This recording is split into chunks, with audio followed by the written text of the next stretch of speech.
ओम नमः शिवाय। शिवजी सदा सहाय। ओम नमः शिवाय। गुरुजी सदा सहाय। जय गुरुजी। शुक्राना गुरुजी। शिव पुराण डे 20। श्री हरि को सृष्टि की रक्षा का भार एवं भोग मोक्ष दान का अधिकार दे भगवान शिव का अंतर्ध्यान होना। परमेश्वर शिव बोले, उत्तम व्रत का पालन करने वाले हरे विष्णु, अब तुम मेरी दूसरी आज्ञा सुनो। उसका पालन करने से तुम सदा समस्त लोकों में माननीय और पूजनीय बने रहोगे। ब्रह्मा जी के द्वारा रचे गए लोक में जब कोई दुख या संकट उत्पन्न हो, तब तुम उन संपूर्ण दुखों का नाश करने के लिए सदा तत्पर रहना। तुम्हारे संपूर्ण दृश्य कार्यों में मैं तुम्हारी सहायता करूँगा। तुम्हारे जो दुर्जय और अत्यंत उत्कट शत्रु होंगे, उन सबको मैं मार गिराऊंगा। हरे, तुम नाना प्रकार के अवतार धारण करके लोक में अपनी उत्तम कृति का विस्तार करो और सबके उद्धार के लिए तत्पर रहो। तुम रुद्र के ध्येय हो और रुद्र तुम्हारे ध्येय हैं। तुम में और रुद्र में कुछ भी अंतर नहीं है। जो मनुष्य रुद्र का भक्त होकर तुम्हारी निंदा करेगा, उसका सारा पुण्य तत्काल भस्म हो जाएगा। पुरुषोत्तम विष्णु, तुमसे दोष करने के कारण मेरी आज्ञा से उसको नरक में गिरना पड़ेगा। ये बात सत्य है, इसमें संशय नहीं है। तुम इस लोक में मनुष्यों के लिए विशेषतर भोग और मोक्ष प्रदान करने वाले और भक्तों के ध्येय तथा पूज्य होकर प्राणियों का निग्रह और अनुग्रह करोगे। ऐसा कहकर भगवान शिव ने मेरा हाथ पकड़ लिया और श्री विष्णु को सौंपकर उनसे कहा, तुम संकट के समय सदा इनकी सहायता करते रहना। सबके अध्यक्ष होकर सभी को भोग और मोक्ष प्रदान करना तथा सर्वदा समस्त कामकाओं का साधक एवं सर्वश्रेष्ठ बने रहना। जो तुम्हारी शरण में आ गया, वह निश्चय ही मेरी शरण में आ गया। जो मुझ में और तुम में अंतर समझता है, वह अवश्य नरक में गिरता है। ब्रह्मा जी कहते हैं, देवेश, भगवान शिव का ये वचन सुनकर मेरे साथ भगवान विष्णु ने सबको वश में करने वाले विश्वनाथ को प्रणाम करके मस्तक वह कहने लगे। श्री विष्णु बोले, करुणा सिंधु जगन्नाथ शंकर, मेरी ये बात सुनिए। मैं आपकी आज्ञा के अधीन रहकर ये सब कुछ करूँगा। स्वामिनी, जो मेरा भक्त होकर आपकी निंदा करे, उसे आप निश्चय ही नरकवास प्रदान करें। नाथ, जो आपका भक्त है वह मुझे अत्यंत प्रिय है। जो ऐसा जानता है, उसके लिए मोक्ष दुर्लभ नहीं है। श्री हरि का ये कथन सुनकर हर ने उनकी बात का अनुमोदन किया और नाना प्रकार के धर्मों का उपदेश देकर हम दोनों के हित की इच्छा से हमें अनेक प्रकार के वर दिए। इसके बाद भक्तवत्सल भगवान शंभु कृपापूर्ण हमारी ओर देखकर हम दोनों को देखते देखते सहसा वहीं अंतर्ध्यान हो गए। तभी से इस लोक में लिंग पूजा का विधान चालू हुआ। लिंग में प्रतिष्ठ भगवान शिव भोग और मोक्ष देने वाले हैं। शिवलिंग की जो वेदी या अर्घा है, वह महादेव जी का ही स्वरूप है और लिंग साक्षात महेश्वर का लय का अधिष्ठान होने के कारण भगवान शिव को लिंग कहा गया है, क्योंकि उन्हीं में निखिल जगत का लय होता है। महामुने, जो शिवलिंग के समीप कोई कार्य करता है, उसके पुण्य फल का वर्णन करने की शक्ति मुझ में नहीं है। इसमें ये अध्याय पूर्ण होता है। शिव पूजन की विधि तथा उसका फल। ऋषि जी बोले, वाच्य, महाभाग सूत जी, आपको नमस्कार है। आज आपने भगवान शिव की बड़ी अद्भुत एवं परम पावन कथा सुनाई है। दयानिधि ब्रह्मा और नारद जी संवाद के अनुसार आप हमें शिव पूजन की वह विधि बताइए जिससे ये भगवान शिव संतुष्ट होते हैं। ब्राह्मण, क्षत्रिय, वैश्य और शूद्र सभी शिव जी की पूजा करते हैं। वह पूजन कैसे करना चाहिए? आपने व्यास जी से मुख से इस विषय को जिस प्रकार सुना हो वह बताइए।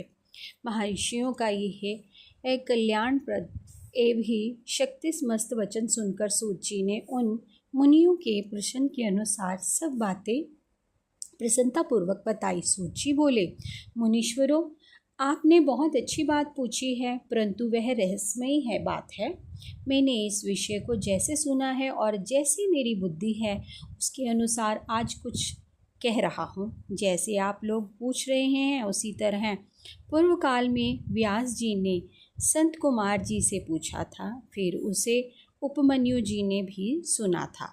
व्यास जी ने शिव पूजन आदि जो भी विषय सुना था उसे सुनकर उन्होंने लोकहित की कामना से मुझे बढ़ा दिया था। इसी विषय में भगवान श्री कृष्ण ने महात्मा और उपमन्यु ने सुना था। पूर्व काल में ब्रह्मा जी नारद जी से इस विषय में जो कुछ कहा था इसी समय मैं कहता हूँ। ब्रह्मा जी ने कहा, नारद, मैं संक्षेप में लिंग पूजन की विधि बता रहा हूँ, सुनो। जैसे पहले कहा गया है वैसा भी भगवान शंकर सम्मुख निर्मल एवं सनातन रूप में उसका उत्तम ही भक्ति भाव से पूजन करें। इसमें समस्त मनोवांछित फलों की प्राप्ति होगी।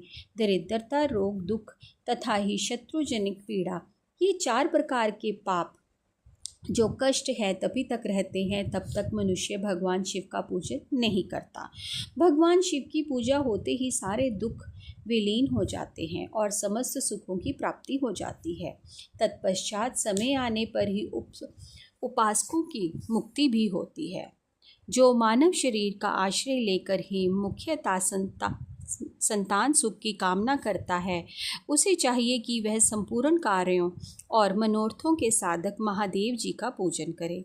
ब्राह्मण, क्षत्रिय, वैश्य और शूद्र भी संपूर्ण ही कामनाओं तथा प्रयोजनों से सिद्धि के लिए कर्म से विधि के अनुसार भगवान शंकर की पूजा करें। प्रातःकाल ब्रह्म मुहूर्त में उठकर गुरु तथा शिव का स्मरण करते तीर्थों का चिंतन एवं भगवान विष्णु का ध्यान करें। फिर मेरा देवताओं का और मुनि आदि का भी स्मरण चिंतन करके स्तोत्र पाठ सुने। शंकर जी का विधि पूर्वक नाम ले। उसके बाद शायद से उठकर ही निवास स्थान के दक्षिण दिशा में जाकर मल त्याग करें। मुने एकांत में मलोत्सर्ग करना चाहिए। उससे ही शुद्ध होने के लिए जो भी विधि मैंने सुन रखी है उसी को आज कहता हूँ। मन को एकाग्र करके मुनो ब्राह्मण गुद्दा की सिद्धि लिए उसमें 5 बार शुद्ध मिट्टी का लेप करें और धोएं। क्षत्रिय 4 बार ही, वैश्य 3 बार और शूद्र 2 बार विधि पूर्वक ही गुदा की शुद्धि के लिए ही उसमें मिट्टी लगाएं।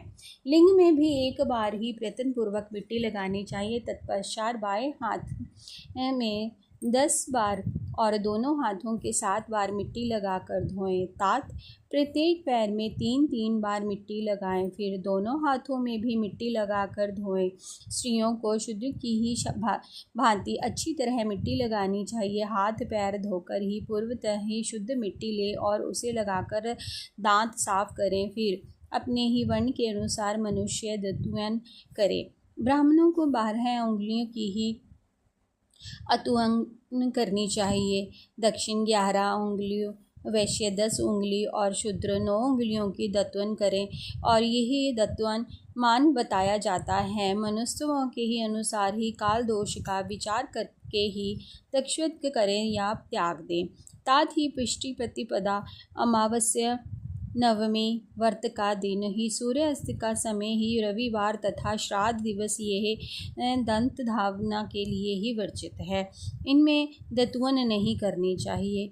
दत्वन के पश्चात ही तीर्थ, जलाशय आदि में जाकर ही विधि पूर्वक स्नान करना चाहिए। विशेष देश काल आने पर ही मंत्रोच्चारण पूर्वक ही स्नान करना उचित है। स्नान के पश्चात पहले आचमन करके वह धुला हुआ वस्त्र धारण करें। फिर सुंदर एकांत स्थल में बैठकर संध्या विधान अनुष्ठान करें। यथा योग्य ही संध्या विधि का पालन करते पूजा कार्य आरंभ करें। मन को स्थिर करके पूजा गृह प्रवेश करें। वहाँ पूजन सामग्री लेकर सुंदर आसन पर बैठें। पहले न्याय आदि करके ही क्रमश महादेव जी का पूजा करें। शिव की पूजा के पहले गणेश जी का, द्वारपाल को ही, दक्षिणापाल को भी भली भांति पूजा करें। पीछे देवताएं लिए पीठ स्थल की कल्पना करें और अथवा ही अष्ट दल कमल बनाकर ही पूजा द्रव्य समीप बैठें और उस कमल पर भी भगवान शिव को समासीन करें। तत्पश्चात 3 आचमन करके पुण्य ही दोनों हाथ धोकर 3 प्राणायाम करके ही मध्य प्राणायाम में अर्थात ही कुंभ करते हुए समय ही त्रिनेत्रधारी भगवान शिव का इस प्रकार ध्यान करें। उनके 5 मुख हैं, 10 भुजाएं हैं, शुद्ध सफिट के ही समान उज्ज्वल कांति है। सब प्रकार के आभूषण उनके श्री अंगों में विभूषित करते हैं तथा वह व्याघ्र चर्म का चादर ओढ़े हुए हैं। इस तरह ध्यान करते हुए भगवान भावना करते हुए कि मुझे भी इतने समान ही रूप प्राप्त हो जाए, ऐसे भावना करते मनुष्य सदा के लिए अपने पापों से भस्म कर डालते हैं। इस प्रकार भावना द्वारा शिव का ही शरीर धारण करके उन परमेश्वर की पूजा करें। शरीर शुद्धि करके ही मूल मंत्र का क्रमश न्याय करें अथवा सर्वत्र ही प्रणव से ही पंडन करें। ओम आदित्याय नमः रूप से ही संकल्प ही वाक्य का प्रयोग करके फिर पूजा आरंभ करें। पाद, अध्र्य और आचमन के लिए ही पात्रों को तैयार करके रखें। बुद्धिमान पुरुष विधि पूर्वक भिन्न भिन्न प्रकार के 9 कलश स्थापित करें। उन्हें कुशाओं के ढक कर रखें और कुशाओं से ही जल लेकर उन सब का पोषण करें। तत्पश्चात ही उन सभी पात्रों में शीतल जल डालें। फिर बुद्धिमान पुरुष देखभाल कर प्रणव मंत्र से द्वारा जिनमें ही निम्नलिखित दृश्यों को डालें। जिसमें चंद्रमा के पाद पात्रों में रखे चमेली के फूल, शीतल चीनी, कपूर, बड़की जड़ तथा तमाल, इन सब को यथोचित रूप में कूट पीस कर चूर्ण बना के ले और आचमनीय पात्र में डालें। इलायची और चंदन को तो सभी पात्रों में डालना चाहिए। देवादिदेव महादेव जी के पार्श्व भाग में नंदीश्वर का पूजन करें। गंध, धूप तथा भांति भांति के दीपों को द्वारा शिव जी की पूजा करें। फिर लिंग शुद्धि करके मनुष्य प्रसन्नता पूर्वक मंत्र मुग्ध हो के आदि में प्रवण तथा ही अंत में नमः पद जोड़कर उनके द्वारा इष्ट देव के लिए यथोचित आसन की कल्पना करें। फिर प्रणवट से पढ़ाशनी कल्पना करके यह भावना करें कि इसका कमल का ही पूर्वदल साक्षात अणिमा नामक ऐश्वर्य तथा अविनाशी है। दक्षिण दल लघिमा है, पश्चिम दल महिमा है, उत्तर दल प्राप्ति है, अग्निकोण का दल पराक्रम्य है, नेत्रों कोण का दल ईशित है, वायाम कोण का दल वशिष्ठ है, ईशान कोण का दल सर्वज्ञात है और उस कमल की कणिका को सोम कहा जाता है। सोम के नीचे सूर्य है और सूर्य के नीचे अग्नि है और अग्नि के भी नीचे धर्म आदि स्थान है। क्रमश ऐसे कल्पना करने के पश्चात चारों दिशाओं में व्यवस्थित ही महत्व के अंकार तथा उनके विकारों की कल्पना करें। सोम के अंत में सत्य, रज और तम इन तीनों गणों का कल्पना करें। इसके बाद योगज्ञात और प्राप्त मिहि इत्यादि मंत्र में से ही परमेश्वर शिव का आह्वान करके ओम वामदेवाय नमः इत्यादि वामदेव मंत्र से उन्हें आसन पर विराजमान करें। फिर ओम पुरुषाय विह इत्यादि रुद्र गायत्री द्वारा ही इष्ट देव का सानिध्य प्राप्त करके हुए अघोरेभ्योथ इत्यादि अहोर मंत्र से वहाँ निरुद्ध करें। फिर ईशान सर्व विद्याय नाम इत्यादि मंत्र से आराध्य देव का पूजन करें। पाघ और आचमनीय अर्पित करके ही अघ्रेते अर्घ देकर ही तत्पश्चात गंध और चंदन मिल के जिनसे जल से ही विधि पूर्वक ही रुद्रदेव के स्नान कराएं। फिर पंचामृत से ही विधि से ही पांचों दिशाओं एक पात्र में लेकर ही प्रणव से ही अभिमंत्रित करके उन मिश्रित ही गव पदार्थों द्वारा भगवान को नहलाएं। तत्पश्चात पृथक पृथक दूध, दही, मधु, गन्ने से के रस का भी तथा घिसे हुए उनसे नहला दें। समस्त ही अभिष्टों के दाता और इत्यादि पूजनीय महादेव जी का प्रणव के उच्चारण पूर्वक पवित्र द्रव्यों द्वारा अभिषेक करें। पवित्र जल पात्रों में मंत्रोच्चारण पूर्वक जल डालें। डालने के समय पहले साधन श्वेत ही वस्त्र से उस जल को यथोचित रीति से छान लें। उस जल को तब तक दूर ना करें जब तक ही इष्ट देव को चंदन ना चढ़ा लें। तब सुंदर ही अक्षतों द्वारा ही प्रसन्नतापूर्वक शंकर जी का पूजा करें। उसके ऊपर कुश, अपमारग ही, कपूर, चमेली, चंपा, गुलाब, श्वेत, कनेर, बेला, कमल और फल आदि भक्ति के ही अपूर्व एवं हैं चंदन आदि चढ़ाकर पूजा करें। परमेश्वर शिव के ऊपर जल की धारा गिरती रहे इसके भी व्यवस्था करें। जल से भरे भांति भांति के पात्रों को महेश्वर को नहलाएं।